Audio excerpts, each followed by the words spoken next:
Welcome everyone to today's video. So we are going to continue our lecture with the topic of spring force. Up till last time we were covering some questions on the topic of work energy theorem. So what is spring force? Let us understand about it.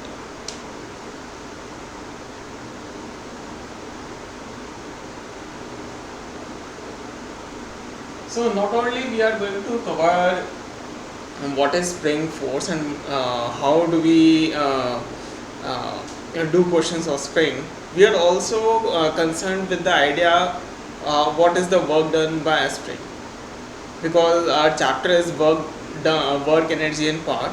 So our focus when we are talking of springs would be mostly concerned with spring work done by spring. But otherwise, a lot of questions also come where the question involves what is the spring force, where we are asked that what is the amount of spring force exerted by this spring. So knowing that fundamental is also important. So basically, how do we symbolize a spring? So spring is mostly drawn like this or like this. So this is how we symbolize spring. In a figuratively manner. So spring, as you may have already seen, is a metallic object which can be compressed and which can be elongated. So there are a lot of bodies in our natural world which behave like a spring. For example, a metallic rod. That metallic rod, when it is stretched by some sufficient force, when a lot of force is exerted on the ends of the rod so as to stretch it, then there is some elongation in the rod. And in the same way, when the rod is compressed by some force, for example, the rod of a folding bed.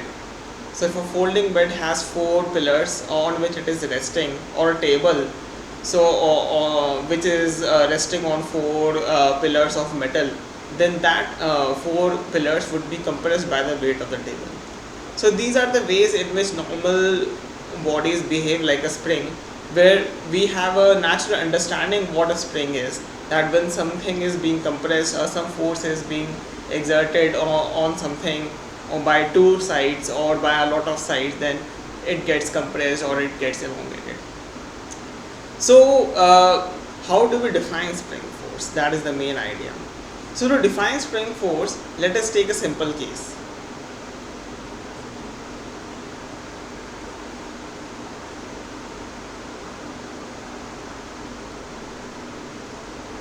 So we have a block. That block is attached to a spring, which in turn is attached to a vertical wall. So this is a simple case we have. Which we usually see in a lot of questions. So how do we define that how much force is being exerted by what body on what body? So first of all, this spring here has some length L. So this length L is usually called the natural length. Now we will be starting to displace the block from its initial position to some direction. Let us choose the direction as right one. So we are displacing the block from its current position to some rightward point. So when we are displacing the block, the spring which is connected to the block would also get elongated in the direction of the block. So let's say the spring gets elongated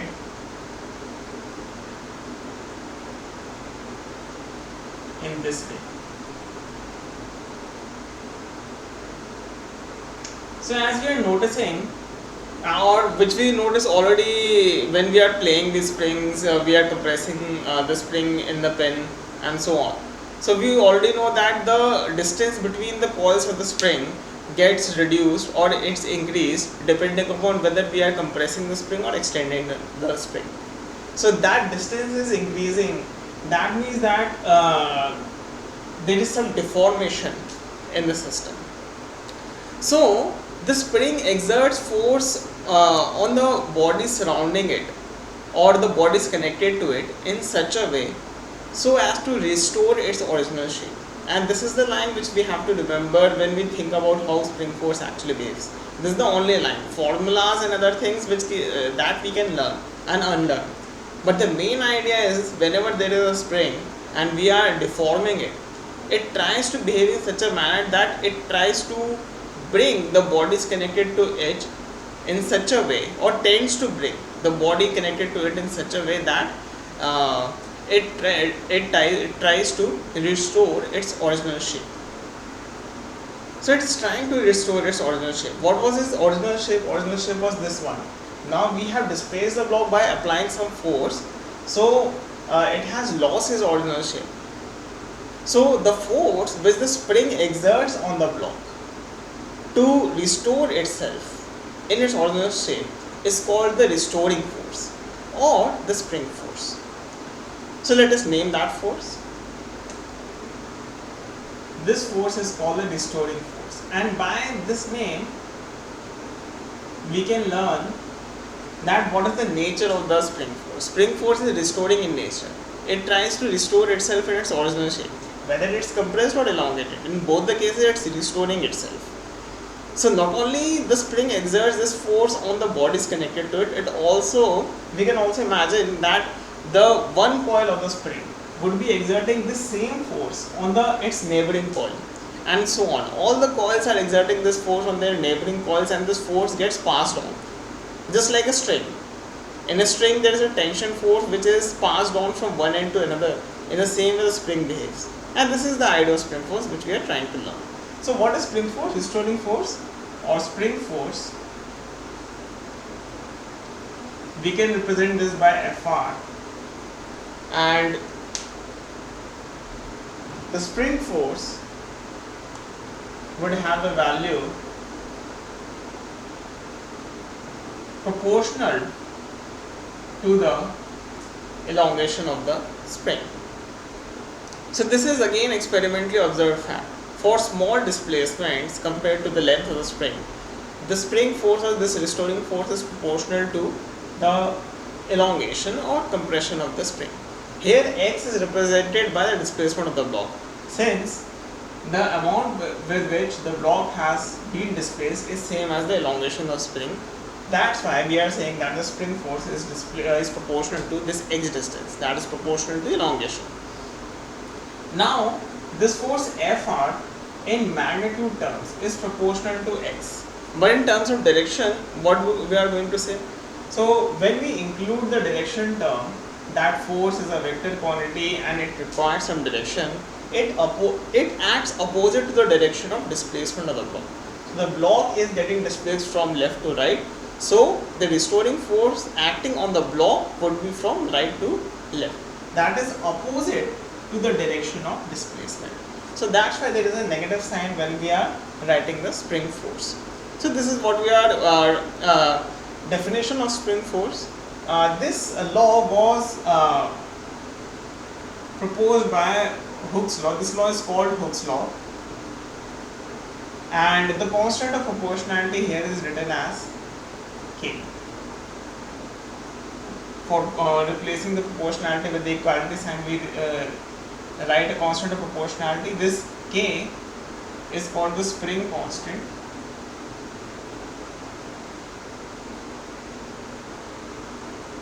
or force constant. So can anyone guess what is the unit of spring constant K?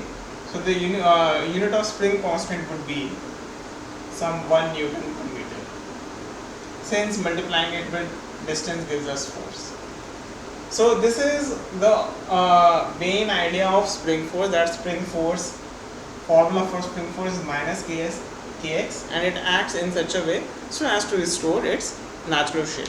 So now let us do some questions.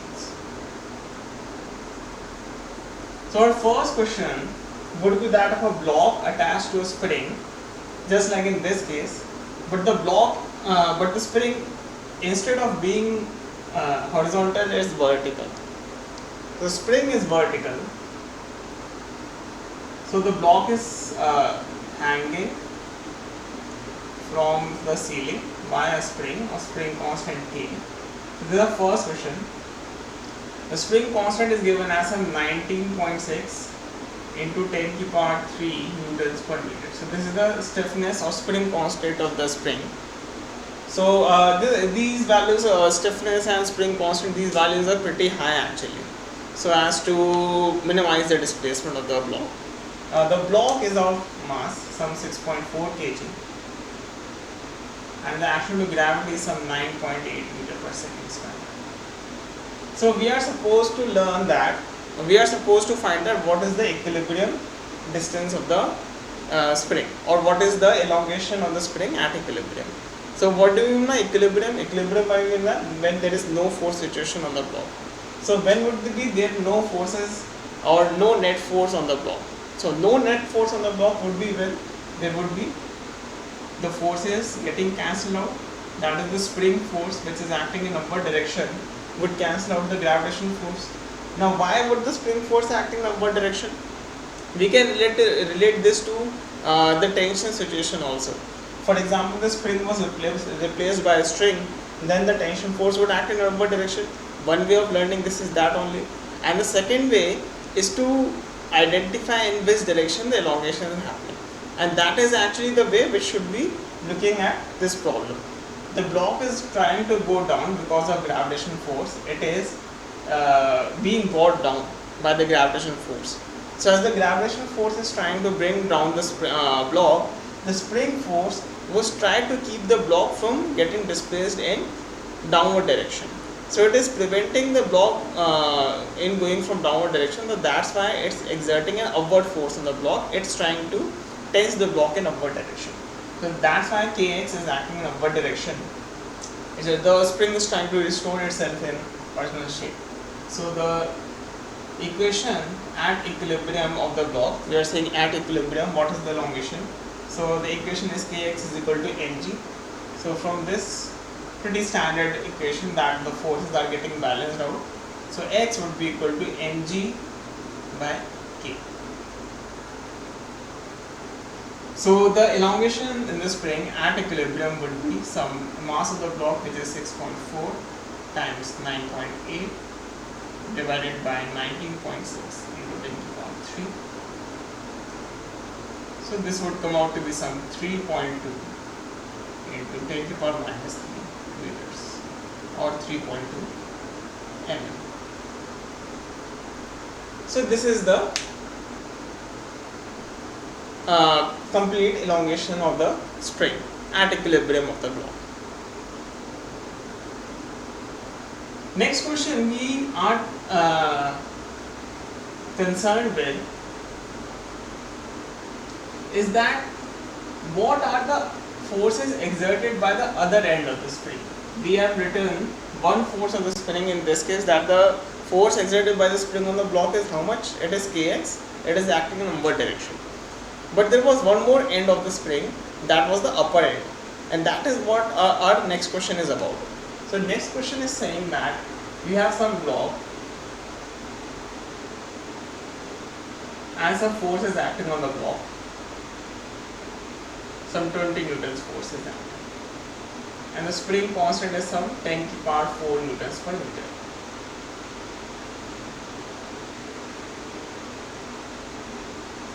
It is acting on some smooth surface so that there is no friction. The question is, first question would be what is the elongation of the block, that we will be knowing now, and you can find pretty easily that what is the force acting on the block F, and there will be some restoring force Kx. You would equate it and find the elongation. That is not our question. Our question is what is the force exerted by the spring on the other end, that is on the wall. What is the force exerted by the spring on the wall at equilibrium? Would that be equal to 0, or would that force be some other force? So that is one thing. We already know that it's not necessary if we are exerting the force on something and it's not moving, that means the force which we are exerting is 0. That's not our force is about. When we are exerting force on something, that means there are some all other forces acting on it which will be preventing that thing from moving. So when spring is acting on this wall, then there are other forces acting on the wall which are preventing the wall from moving. So how do you find that force? So we know that the spring is relatively a body or an object of relatively negligible mass. So since it has negligible mass, sum of all the forces acting on the spring should be zero, and this is what we have to remember. Just like in the case of a string, in string all the forces acting on the string should sum out to be zero for massless string. In the same way, this is a massless spring. So for massless spring, all the force should sum out to be zero. So the force body diagram for this spring would be something like this, that the force F would pass on the spring and would try to press the string in this direction, rightward direction. It is trying to elongate the spring. And the same way, the force exerted by the wall on the spring would be in this direction. So the force exerted by the wall on the spring is in this direction, and let's say its value is F dash. So what should F dash be equal to? So you would have guessed it, F dash should be equal to F, because the spring has no mass, all the forces should be equal to zero. So this is not Newton's third law, that is some action or reaction. It is Newton's second law, that sum of forces should be zero. And Newton's third law then comes again, that the force exerted by the wall on the spring is F dash. Then by Newton's third law we can say that the reaction of this force would be exerted by the spring on the wall, so that force would be indirectly equal to F, that is 20 Newton. So the elongation of the spring would be some 20 divided by 10 to the power 4, so that would be some 2 mm. But what would be the force exerted by the spring on the wall? That force would be equal to 20 newtons. So I hope that question is clear. So let us move with the next question.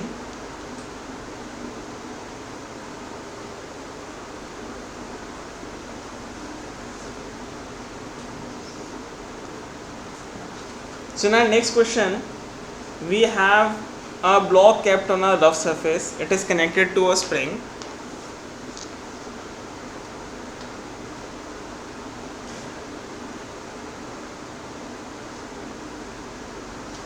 So a block is connected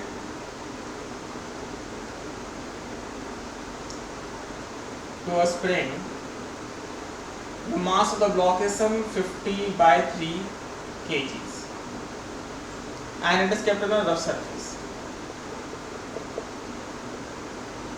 So this is the question in which I want the student to think that how to do this one. The spring constant K is given as 5 kilonewtons per meter. So this is the value of K. So you have to, what is the situation? Situation is simply that we have a block which is kept on a surface, rough surface, and there is some coefficient of friction mu. So what we have to do, there is already some elongation in the block, some 1 centimeter elongation is there in the spring, elongation in the spring. So there is 1 centimeter elongation in the spring, and the spring and the block is at rest. That means that spring is already exerting the force on the block and the block is not moving. Usually when spring exerts some force on the block, then there is some acceleration or some movement. But the block is at rest here completely. It is at rest and it is not moving. That is given to us in the question, that the block is at rest. What we have to do, we have to find the value of mu for which the block would remain at rest. For what value of mu this situation can exist, that there is some elongation in the spring but the block is not moving at all. So how would we do it? We have to find the value of mu. We are given m, we are given spring constant, we are given that the elongation in the spring is some 1 centimeter. So what should be mu so that block remains in equilibrium?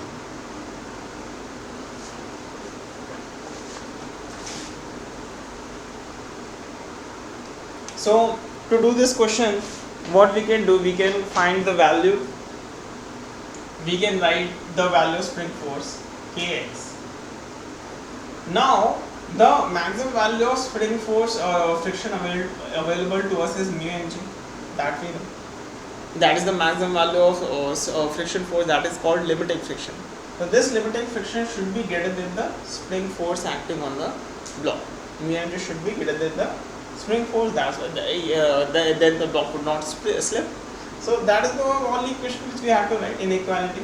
So value of K, we simply substitute 5 into 10 to the power 3, x is 10 to the power minus 2 because it is 1 centimeter, should be less than coefficient of friction 50 by 3 into G, let us say G is some 10.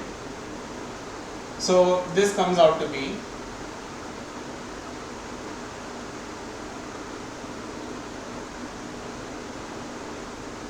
3 by 10. So the value of mu should be more than 0.3 for the block to remain in equilibrium. So this is our question.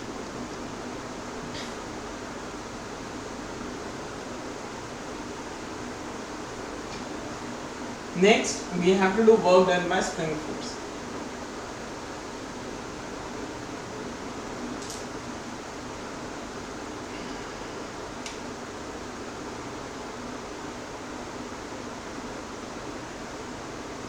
Work done by spring force. So how do we write work done by spring force? We know for a variable force we integrate force with the displacement. So the variable force which we have is called the restoring force Fr. It is written as minus kx, where the negative sign denotes that it is a restoring force. It restores, tries to act in a way so as to decrease the value of x, so as to bring the block to its initial position, bring the spring to its initial position. Be it elongation or compression. In the case of compression, also the spring would try to elongate itself and get back to its original length. So that's why there is a negative sign. We have to find the work done by spring. So we are writing a small dws, that is small work done by spring.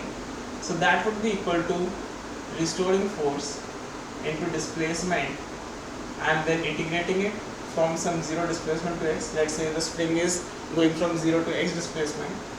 So work done by spring would be minus kx dx and integrating from 0 to x.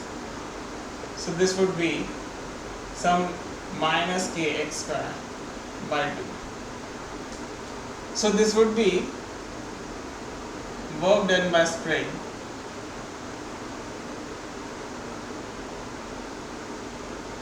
on a block to displace it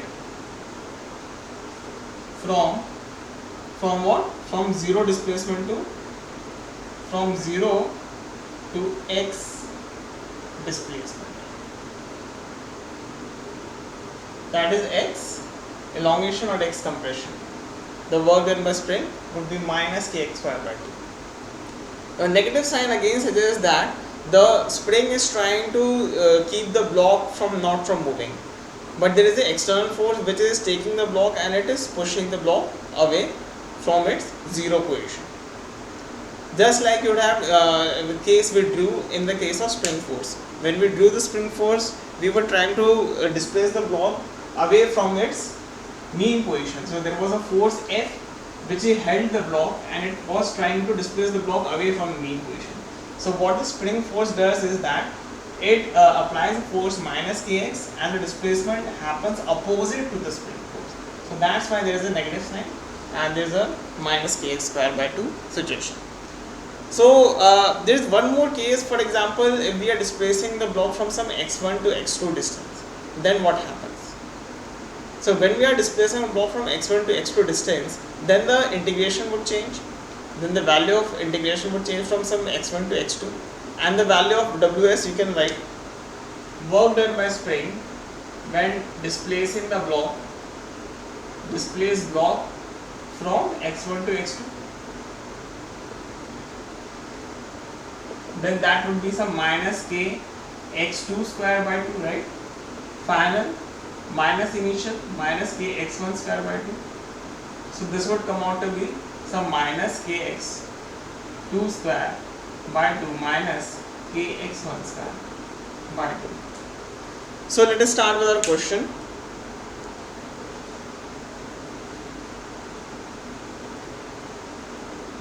So work done by spring is simply calculated in a normal way, just like any other variable force. It's just that it's a variable force, so we have to integrate it again and again, and we have already integrated, so we can use this formula with our convenience. So let us do the question. The question which we have is of a spring block system kept on an incline.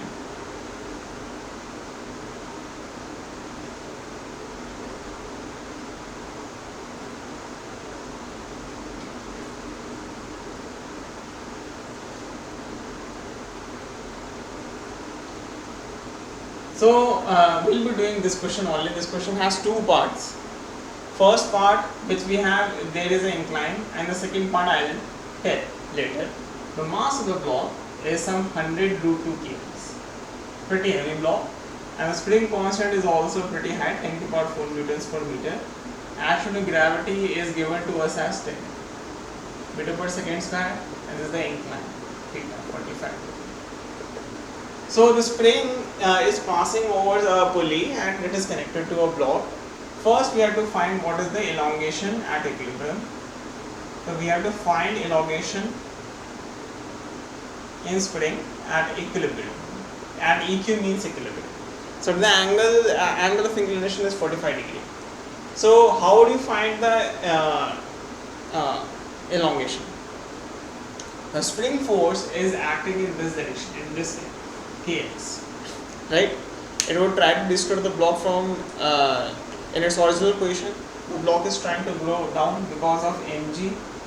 Which component of gravitational force?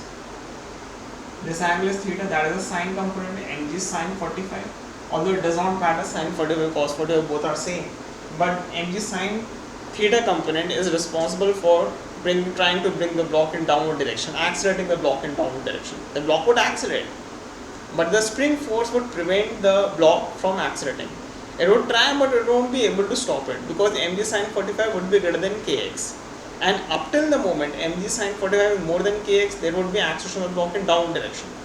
From which we can infer that after some instant, that is after the equilibrium position, after the point when mg sine 45 degree has become equal to kx, beyond this point what would happen? Beyond this point kx would be greater. So the block would accelerate first, and beyond that point kx would exceed this value. So this value would be more than this value, and what will happen? There would be acceleration upward direction. So would the block start moving upwards? So let us think about it and let us try to solve this one. mg sine 45 degree is equal to kx. M is 100 root 2. Actual gravity is 10, 1 upon root 2 is equal to spring constant k 10 to the power 4 into x. So this value of x comes out to be some 0.1. So I hope you have thought about already that what is going to happen in the subsequent motion. And I am pretty sure if you are a new viewer and if you have not done spring force earlier already, you would be having no idea what I am talking about. How is the acceleration happening? Okay, what would be the velocity and so on. So it's a pretty advanced case. But the idea for advanced case is not that to go start with thinking, okay, what is going to happen in the end and in what direction should I start to think. In any advanced case or any question, what we have to think is to identify what are the points along which the question is based. So these questions are based upon the point of equilibrium. So that's why the first question which I asked was find the point of equilibrium. So in these questions or a derivative of these questions, always try to find the equilibrium point and then think further on the question beyond that point. Because this point is very easy to find. You have to simply equate and we got the answer, right? Not even 2 minutes would do to draw the figure and obtain the answer. So this is a starting point. Beyond that point, beyond the equilibrium point, mg sine 45 degree would be less than kx. So the direction of acceleration would reverse from downward to upward. So the block would accelerate downward. It would reach a point where no acceleration is there. That does not mean velocity would stop. Velocity would be in fact maximum at that point, because up till that point the block has accelerated downward. Again, I will say, First of all, the block has having acceleration mg sine 45 degree, and there is no elongation in the block. So kx is 0, acceleration is maximum starting point. Now acceleration starting decreasing because kx started increasing, elongation is increasing, right? At one point they equated. This is the point which you are trying to find, you got the answer. Now beyond that point, what is happening? Beyond that point, kx is more than mg sine 45, and since kx is more than that, there will be action in upward direction along the incline, and the block would slow down. So it would come at rest at one point, and beyond that you think. And I'll do the question which is asking, what is the question asking? The question is asking work done by gravity, work done by spring, and work done by normal reaction. So work done by spring, we have already found the formula. What is the work done by spring? Minus half kx square. We know the value of k, we know the value of x, so it's pretty easy to find. Work done by spring is equal to minus half k x square. That will be minus half, spring constant 10 to the power 4, x is 10 to the power minus 1, that is 10 to the power minus 2, so this is minus 50 joules. Work done by gravity is mass 100 root 2, g 10, and sine 45 degree, that is 1 by root 2. So this is the component of gravitational force which is trying to pull the block in downward direction. And what is the displacement of the block in downward direction? 0.1. Would the work be positive, negative? The work would be positive. Why would it be positive? Because gravity is able to pull the block in downward direction. So we have to find the work done by gravity up till the point of equilibrium. Up till the point of equilibrium we have to find the work done. So that's why we are considering positive displacement. So 100 into 10, that will come out to be some 100 joules only. So this is the work done by gravity. What would be the work done by normal force? So normal force is acting perpendicular to the incline, and the displacement is along the incline. So the work done by normal reaction would be 0. Next, the question, next part of the question is find the elongation at the equilibrium, but now include friction also. There is friction on this incline, the value of friction is half. Now how would we be able to find the elongation at equilibrium? What would we do? Some friction force would happen. Friction force would happen. It would try to oppose its motion. If the value of mu is high enough, if mu is high enough, it will stop the motion altogether. But mu is not that high. Mu is half. That I am already suggesting you. And if you want to find it yourself, how would you do it? You would do that mg sine 45, that is the downward force, should be more than mu mg cos 45. That is the friction force should be more than the component of gravitational force along the incline in downward direction to move the block, start the block moving in downward direction. So is it more than this? So that is exactly more than this. Why? Because all the values are same except this mu, which is half. Sine 45 is equal to cos 45. This value is exactly half of this. That means gravity is successfully able to pull the block in downward direction. But up till what point? It would be able to pull at some point. We don't have to evaluate that up till what point it is able to pull the block in downward direction. What we want to evaluate is only the point of equilibrium. And what is the work done up till that point? So what is the point of equilibrium? At point of equilibrium, the gravitational force, which is trying to be balanced by mu mg cos 45 degree, would be held by which force? The spring force, right? Spring force and friction force would act in this direction, and the gravitational force would try to bring the block in downward direction. So up till the point the spring force is not able to support its friend friction force in stopping this block, up till that point the block is going to accelerate in downward direction. But after that point, deacceleration will happen. So we have to evaluate this point. What is the point of equilibrium up till which we are able to balance each other? So this point we can easily find this value is some half mg sine 45 degree, because mu value is half only and these values are same. So this is equal to kx So when you substitute these values, you would get x value should be equal to some 0.05 meters. So since it is half of the value which we calculated in the earlier case, right? So that's why we simply half the value of elongation and we got the value of x. So now there is one more question. We don't have to evaluate a lot of work done by gravity and spring force and so on, because we already know that. We have to find the work done by friction in bringing the block from the origin point, from natural length of the spring to its mean position. What is the work done by friction during this displacement? So would you be able to find it? Yes. Friction is acting in this direction, displacement in this direction. The work done by friction is simply minus F into x. Friction and displacement are opposite to each other. Friction force is minus half n g cos 45 degree, and the displacement x is 0.05. After calculation, this value would come out to be some minus 25 joules.